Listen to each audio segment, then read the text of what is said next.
So, Derry, yesterday we had the chance to talk to you and Todd, and one of the things that you shared was an insight about biting your tongue. Could you just share a little bit more about that notion? Yeah.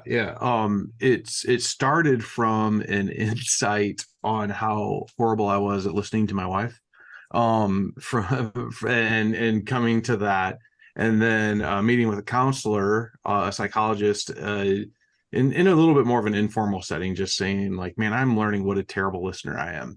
And the psychologist talked me through this exercise. Said, here's what I want to encourage you to do when you're in conversations. I want you to bite your tongue.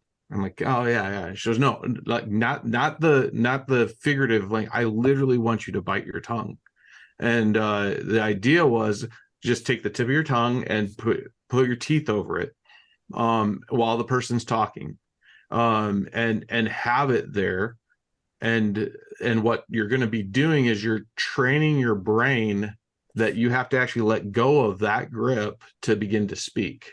And so you're putting one more step in before you speak that will help you zero in on what you're supposed to be doing during the time, which is listening, which I'm like ADHD off the charts, right? So I'm like, that's not gonna work because I'm just gonna be thinking about biting my tongue. I'll tell you, it has been an exercise that really did help shift some of my listening skills, and still one in times if I've had too much coffee and I'm going into a meeting or my mind's all over the place, and I know in this conversation, I am the listener, I'm not the talker, that it's important for me to do that. So it might not work for you, but it's just a space for those that would say, I'm a bad listener, I want to be a better listener. It might help to literally bite your tongue and listen.